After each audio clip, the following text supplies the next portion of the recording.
प्रदोष सोमवार एक ही दिन पड़ रहा है। यहाँ के लोग त्रिवेणी का स्नान करने के लिए प्रयाग जाते हैं, पर मेरे भोलेनाथ ने पूरी त्रिवेणी यहीं बना दी है। सोमवार की प्रदोष पड़ती है तो शंकर भगवान कैलाश पर निवास करते हैं। हमारे यहाँ कहते हैं सोमवार की जो प्रदोष पड़ती है वो इच्छा पूर्ति करती है। मान लो आप प्रदोष का व्रत नहीं कर सकते,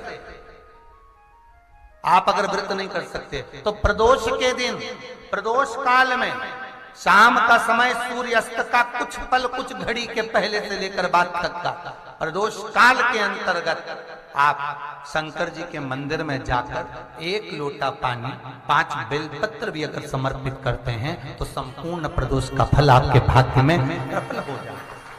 एक निवेदन सभी श्रोता बहन भाइयों से, कथा आस्था चैनल पर जो सुन रहे हैं, फेसबुक यूट्यूब पर जो सुन रहे हैं और पंडाल में बैठकर जो सुन रहे हैं, जिस दिन दिल से हारो ना, थोड़ी तकलीफों में अगर घिर जाओ, तकलीफें आ जाए, कष्ट आ जाए, तकलीफें जिस दिन तुम्हारे भीतर बहुत ज्यादा मात्रा में आ जाए, उस दिन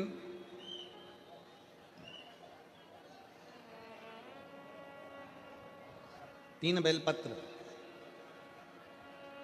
एक बेलपत्र में पीला चंदन, बीच वाली पत्ती।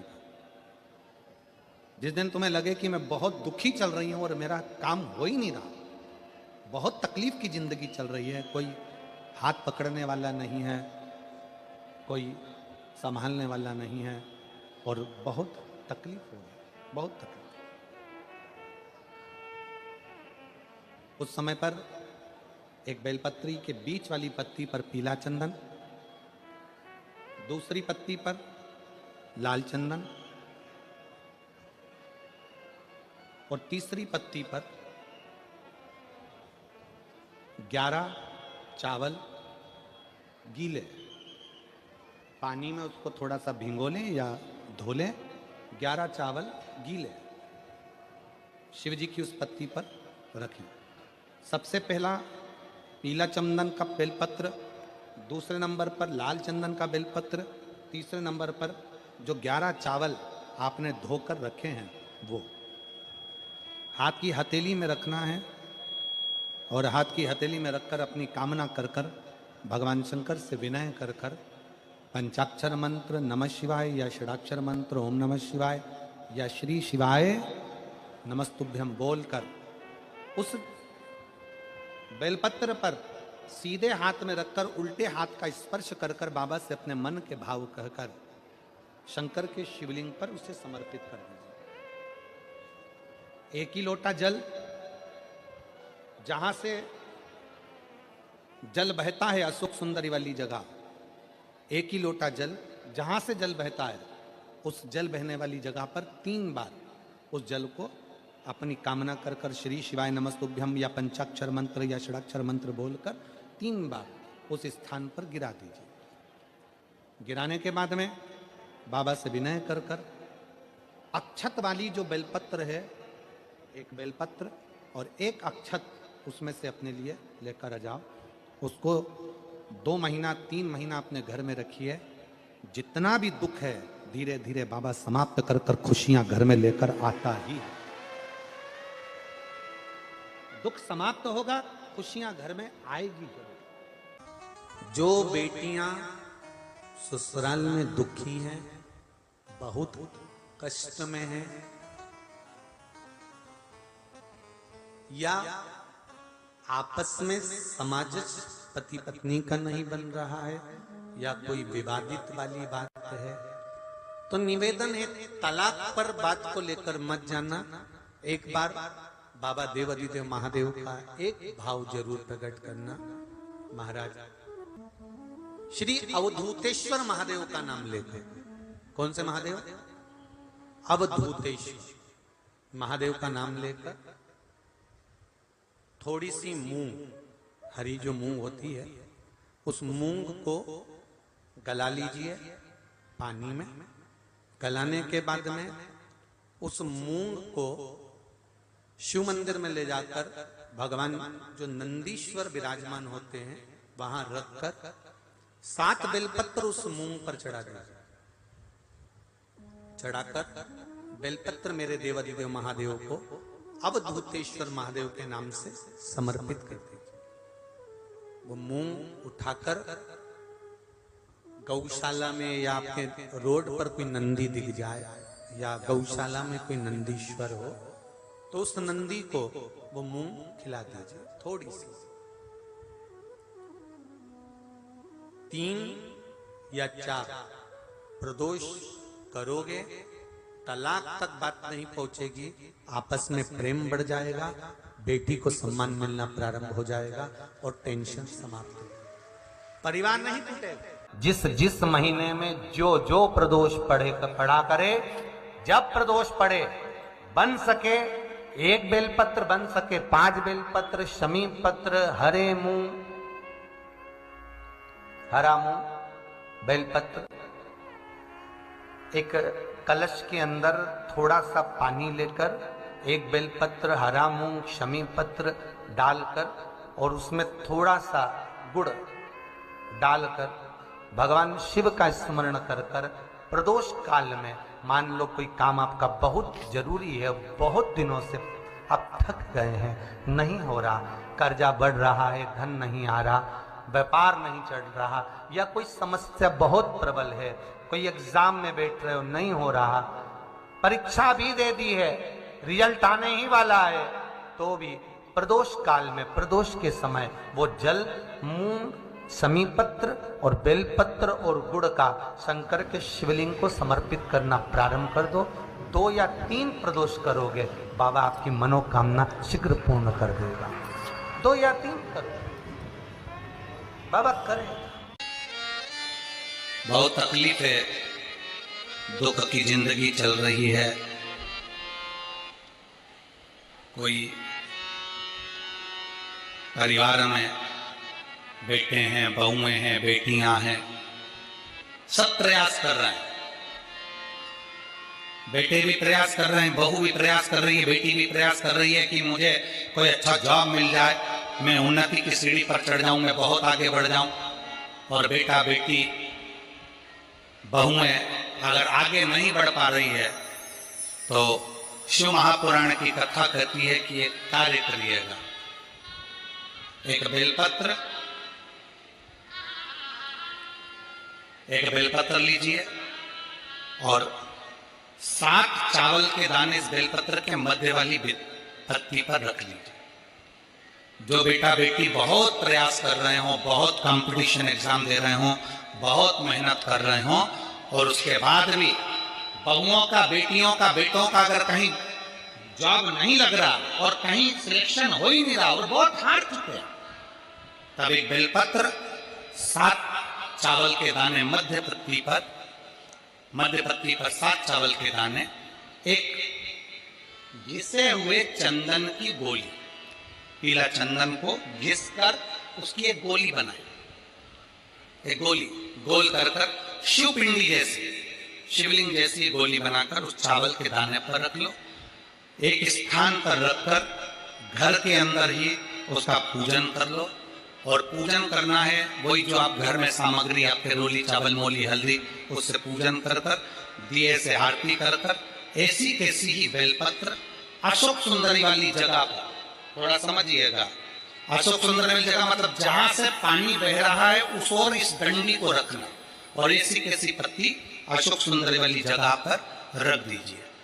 ये किसी भी प्रदोष के दिन या किसी भी सोमवार की अष्टमी के दिन या किसी भी विशेष शिवरात्रि के दिन आप ये एक बार केवल करना है और अपने मन की कामना कर उसको रखकर बाबा को घी का 2 दिया लगाकर आ जाना है। मेरा भोलेनाथ आपका हाथ पकड़कर आपको कंपटीशन एग्जाम में विजय दिलाएगा।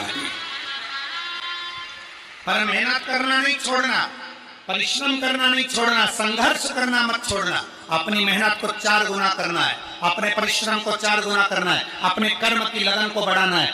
जितने घंटे पढ़ाई करते थे उससे 2 घंटा और बढ़ाओ, जितनी मेहनत करते थे उससे 4 घंटा की मेहनत और बढ़ाओ और साथ में 7 अक्षत एक चंदन, पीले चंदन की एक शिवलिंग जैसी आकृति, छोटा सा शिवलिंग जैसा भाग रखकर घर में उसका पूजन कर कर, घी का दिया से आरती लगाकर, बाबा की आराधना कर कर, दिल से कामना कर कर बाबा से वो ले जाकर ऐसे के सही पत्ता अशोक सुंदरी वाली जगह, अशोक कुंज सुंदरी की जगह जानते हो?